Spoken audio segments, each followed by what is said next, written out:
ഇക്കഴിഞ്ഞ നിയമസഭാ തെരഞ്ഞെടുപ്പിൽ യു ഡി എഫിന്റെ തന്നെ കോൺഗ്രസിന്റെയും മുസ്ലിം ലീഗിന്റെയും തന്നെ ചരിത്രത്തിലെ തന്നെ ഏറ്റവും വലിയ വിജയമാണ് നേടിയത്. ഈ ഒരു വിജയം എന്ന് പറയുന്നത് നമ്മൾ പലപ്പോഴും ഈ ഒരു യു ഡി എഫിന്റെ വിജയത്തെക്കുറിച്ച് സംസാരിക്കുമ്പോൾ ഈ വി ഡി സതീശന്റെ പ്രവർത്തന മികവിനെക്കുറിച്ചും അതുപോലെ യു ഡി എഫിന്റെ ഒറ്റക്കെട്ടായുള്ള പ്രവർത്തനത്തെക്കുറിച്ചൊക്കെ വാചാലരാകുമ്പോഴൊക്കെയും നമ്മൾ മറന്നുപോകുന്ന, സംസാരിക്കാൻ പലപ്പോഴും മറന്നുപോകുന്ന, എന്നാൽ എല്ലാവരും സംസാരിക്കുകയും ചെയ്യുന്ന മുസ്ലിം ലീഗിന്റെ ശക്തിയെ നമ്മൾ എടുത്തു പറയേണ്ടതുണ്ട് എന്നുള്ളതാണ് നമ്മൾ ഇന്ന് ഈ വീഡിയോയിൽ സംസാരിക്കുന്നത്. മുസ്ലിം ലീഗിന്റെയും സാക്ഷാൽ മുസ്ലിം ലീഗിനെ നയിച്ചു കൊണ്ടുപോകുന്ന കുഞ്ഞാലിക്കുട്ടിയുടെയും ശക്തിയെക്കുറിച്ചാണ് നമ്മൾ ഇന്ന് സംസാരിക്കുന്നത്.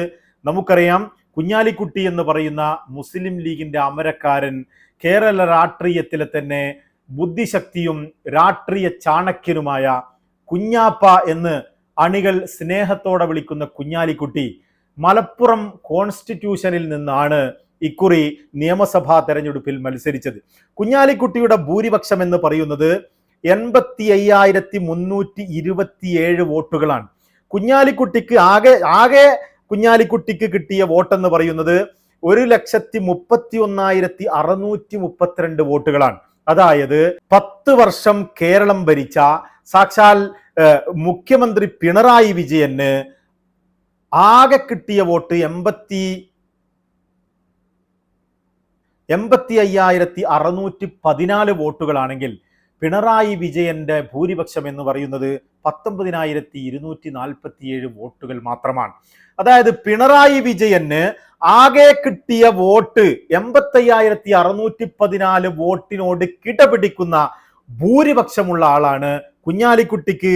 85,327, അതായത് 200-ൽ ചില്ലാനം വോട്ടുകളുടെ കുറവ് മാത്രമാണ് കുഞ്ഞാലിക്കുട്ടിയുടെ ഭൂരിപക്ഷവും പിണറായി വിജയൻ ആകെ കിട്ടിയ വോട്ടുകളും തമ്മിലുള്ള അന്തരം എന്ന് പറയുന്നത്. കേരളത്തിൽ തന്നെ ഏറ്റവും കൂടുതൽ ഭൂരിപക്ഷത്തോടുകൂടെ ജയിച്ച, പോരാ അങ്ങനെ പറഞ്ഞാൽ പോരാ, കേരള ചരിത്രത്തിൽ തന്നെ എല്ലാവിധ ഹിസ്റ്ററികളെയും തകർത്തെറിഞ്ഞുകൊണ്ടുള്ള ഭൂരിപക്ഷമാണ് സാക്ഷാൽ കുഞ്ഞാപ്പ എന്ന് വിളിക്കുന്ന കുഞ്ഞാലിക്കുട്ടിക്ക് ഇക്കഴിഞ്ഞ ദിവസം വോട്ടെണ്ണിയപ്പോൾ 4-ാം തീയതി പത്രമാധ്യമങ്ങളിലൂടെ പുറത്തു വന്ന വിവരങ്ങൾ അനുസരിച്ച് കുഞ്ഞാലിക്കുട്ടിക്ക് ലഭിച്ചത് എന്ന് പറയുമ്പോൾ കുഞ്ഞാലിക്കുട്ടിയും മുസ്ലിം ലീഗും കേരള രാഷ്ട്രീയത്തിൽ ഏറ്റവും കൂടുതൽ സ്ട്രൈക്ക് റേറ്റ് ഉള്ള ഒരു പാർട്ടി തന്നെയാണ് എന്ന കാര്യത്തിൽ യാതൊരു സംശയവുമില്ല. എന്നാൽ ഈ ഒരു അംഗീകാരത്തെക്കുറിച്ച്, എല്ലാവിധ ഹിസ്റ്ററികളെയും തകർത്തെറിഞ്ഞുകൊണ്ടുള്ള ഈ ഒരു ഭൂരിപക്ഷത്തെക്കുറിച്ച് ചോദിച്ചപ്പോൾ കുഞ്ഞാലിക്കുട്ടി പറയുന്നത് എന്താണെന്ന് നമുക്കൊന്ന് കേൾക്കാം. കേരളത്തിൻ്റെ റെക്കോർഡ് എൻ്റെ ജീവിതത്തിൽ കിട്ടിയതിൽ വളരെ സന്തോഷമുണ്ട്. രാഷ്ട്രീയ ജീവിതത്തിൽ കിട്ടാവുന്ന ഏറ്റവും നല്ല സമ്മാനം എന്ന് പറയാം. ഒരു പദവിയല്ല, ഇതാണ് ഏറ്റവും വലിയ സമ്മാനം. ഏത് പദവിയേക്കാൾ വലിയ സമ്മാനമാണ് ഈ ഭൂരിപക്ഷം. അത് കേരളത്തിൻ്റെ റെക്കോർഡാണല്ലോ, എന്നും രേഖപ്പെട്ട് കിടക്കും. അതിൽ വളരെ അഭിമാനമുണ്ട്. അപ്പൊ അതാണ് സാഹിബ് പറയുന്നത്, ഇതൊരു വലിയ അംഗീകാരം തന്നെയാണെന്നാണ്. കുഞ്ഞാലിക്കുട്ടി നമുക്കറിയാം എല്ലാത്തിനോടും വളരെ മിതമായി പ്രതികരിക്കുകയും കേരള രാഷ്ട്രീയത്തിൽ പലപ്പോഴും വാക്കുതർക്കങ്ങളും ചീത്ത പറയലുകളും കളവ് പറയലുകളും കൊണ്ട് രാഷ്ട്രീയം വളർത്തുന്ന ഒരുപാട് നേതാക്കന്മാരെ എല്ലാ രാഷ്ട്രീയ പാർട്ടിയിലും നമുക്ക് കാണാൻ കഴിയും. എന്നാൽ കുഞ്ഞാലിക്കുട്ടി വളരെ മിതത്വത്തോടുകൂടി സംസാരിക്കുകയും ആരെയും വ്യക്തിപരമായി ഉപദ്രവിക്കുകയും ചെയ്യാതെ വളരെ മിതമായി സംസാരിച്ചുകൊണ്ട്, ചിരിച്ചുകൊണ്ട്, എന്നാൽ ചിന്തിച്ചുകൊണ്ട് മറുപടി പറഞ്ഞ് പത്രമാധ്യമങ്ങളുടെ ചോദ്യത്തിനൊക്കെ മറുപടി പറയുകയും മറ്റുമൊക്കെ ചെയ്യുന്ന ഒരു രാഷ്ട്രീയക്കാരനാണ്. ഇത്തരത്തിൽ മിതത്വം പാലിച്ചുകൊണ്ടും ആരെയും കുറ്റം പറയാതെയും രാഷ്ട്രീയ പ്രവർത്തനം നടത്തി അതേ കേരള രാഷ്ട്രീയത്തിലെ തന്നെ ചരിത്രങ്ങൾ എഴുതുന്ന ഭൂരിപക്ഷത്തിലേക്ക് എത്താൻ കഴിയും എന്ന് ചരിത്രം കുറിച്ചിരിക്കുകയാണ് പി കെ കുഞ്ഞാലിക്കുട്ടി എന്ന രാഷ്ട്രീയ ചാണക്യൻ എന്ന് നമ്മൾ മനസ്സിലാക്കണം. അതായത് ഈ ഒരു വിജയത്തിൽ 100-ൽ പരം സീറ്റുകൾ നേടിക്കൊണ്ട് യു ഡി എഫിൽ, നമുക്കറിയാം പി കെ കുഞ്ഞാലിക്കുട്ടി പ്രതിപക്ഷത്തിരിക്കുമ്പോൾ പ്രതിപക്ഷ ഉപനേതാവ് കൂടിയായിരുന്നു. വി ഡി സതീശൻ എത്തരത്തിലാണ് പ്രതിപക്ഷത്തെ നയിച്ചത് എന്നുള്ളത് പോലെ തന്നെ യു ഡി എഫിലെ ഒരു പ്രധാനപ്പെട്ട ഘടകകക്ഷി എന്ന നിലക്ക് മുസ്ലിം ലീഗിന്റെ ഈ കുഞ്ഞാലിക്കുട്ടിക്കും, അതായത് പ്രതിപക്ഷ ഉപനേതാവിനും എല്ലാ കാര്യങ്ങളിലും ഏകോപിപ്പിക്കുന്നതിലും പങ്കുണ്ടായിരുന്നു എന്ന കാര്യത്തിൽ യാതൊരു സംശയവുമില്ല. അദ്ദേഹത്തിന് അതിന്റെ കഴിവുണ്ട് എന്ന് നമുക്ക് തന്നെ അറിയാവുന്നതാണ്. അത് കേരളത്തിലെ എല്ലാവർക്കും അറിയാവുന്ന ഒരു വിഷയമാണ്. അദ്ദേഹത്തിന്റെ കഴിവിനെ കുറിച്ച് പ്രത്യേകിച്ച് പറയേണ്ടതില്ല. അപ്പൊ ഇത്തരത്തിലുള്ള ഒരു വലിയ വിജയം UDF നേടിക്കൊടുക്കുന്നതിൽ മുസ്ലിം ലീഗിന്, അതായത് 27 സീറ്റിൽ മത്സരിച്ച് 22ലും വിജയിച്ച മുസ്ലിം ലീഗിന് വളരെ വലിയ പങ്കുണ്ട് എന്ന കാര്യത്തിൽ യാതൊരു സംശയവുമില്ല. ഇപ്പോൾ തന്നെ നമുക്കറിയാം, ഈ തോറ്റ 2 മണ്ഡലങ്ങളിൽ വളരെ ചെറിയ, ഗുരുവായൂർ പോലെയുള്ള മണ്ഡലങ്ങളിൽ വളരെ ചെറിയ വോട്ടിനാണ് മുസ്ലിം ലീഗ് പരാജയപ്പെട്ടത്. വളരെ കൂടുതൽ വോട്ടുകൾ അവിടെ വിജയത്തിന്റെ അരികത്തെത്തുവാനും മുസ്ലിം ലീഗിന് കഴിഞ്ഞു എന്നുള്ളതാണ്. ഈ കൊടുങ്കാറ്റൊന്നും ഇല്ലെങ്കിൽ പോലും മുസ്ലിം ലീഗ്, കോൺഗ്രസ് തകർന്നടിഞ്ഞപ്പോഴും മുസ്ലിം ലീഗ് പിടിച്ചു നിന്നത് പല തിരഞ്ഞെടുപ്പുകളിലും നമ്മൾ കണ്ടിട്ടുള്ളതാണ്. അത്തരത്തിൽ മുസ്ലിം ലീഗിനും കുഞ്ഞാലിക്കുട്ടിക്കും ഈ കേരള രാഷ്ട്രീയത്തിൽ വളരെ വലിയ ശക്തിയുണ്ട് എന്ന കാര്യത്തിൽ യാതൊരു സംശയവുമില്ല. അപ്പൊ അത്തരത്തിലുള്ള കുഞ്ഞാപ്പക്ക് ഇനി വരാൻ പോകുന്ന മന്ത്രിസഭയിൽ എന്താണ് ഉണ്ടാവുക? അദ്ദേഹത്തിന് മുഖ്യമന്ത്രിയാക്കണമെന്ന് പറയുന്നവരുണ്ട്. എന്നാൽ അദ്ദേഹത്തിന് ഉപമുഖ്യമന്ത്രി സ്ഥാനമുണ്ടെങ്കിൽ അത് കുഞ്ഞാലിക്കുട്ടിക്ക് കൊടുക്കണം എന്ന കാര്യത്തിൽ യാതൊരു സംശയവുമില്ല. അത് അദ്ദേഹത്തിന് കിട്ടുവാൻ സാധ്യതയുമുണ്ട്. ഈ ഒരു ചോദ്യത്തിന് ഉപമുഖ്യമന്ത്രി സ്ഥാനം കുഞ്ഞാലിക്കുട്ടിക്ക് ഉണ്ടാകുമോ എന്ന ചോദ്യത്തിന് സാദിഖ് അലി തങ്ങൾ പറയുന്നത് നമുക്കൊന്ന് കേൾക്കാം. നല്ലൊരു മന്ത്രിസഭ വരണം. കുഞ്ഞാലി സാഹിബ് നല്ലൊരു പ്രാതിനിധ്യം ഉണ്ടാവും, നല്ലൊരു സ്ഥാനത്ത് അദ്ദേഹം ഉണ്ടാവും. അപ്പൊ അതാണ് UDF ഇവിടെ അധികാരത്തിൽ വന്ന് മന്ത്രിസഭ രൂപീകരിക്കുമ്പോൾ ഒരു വലിയ നല്ല സ്ഥാനത്ത് തന്നെ കുഞ്ഞാലിക്കുട്ടി ഉണ്ടാകുമെന്നാണ് തങ്ങൾ പറയുന്നത്. അക്കാര്യത്തിൽ കേരള രാഷ്ട്രീയത്തിനോ കേരളത്തിനോ യാതൊരു സംശയവുമില്ല. ഈ ഒരു വിജയത്തിന്റെ പിന്നിൽ പ്രവർത്തിച്ച VD സതീശനെ നമ്മൾ ചർച്ച ചെയ്യുമ്പോൾ കുഞ്ഞാലിക്കുട്ടിയെ ചർച്ച ചെയ്യാതെ പോകുന്നത് അനൗചിത്യമാണ്. അത് ഔചിത്യമല്ല എന്ന കാര്യത്തിൽ എനിക്കോ നിങ്ങൾക്കോ സംശയമുണ്ടാവില്ല എന്നുള്ളതാണ്.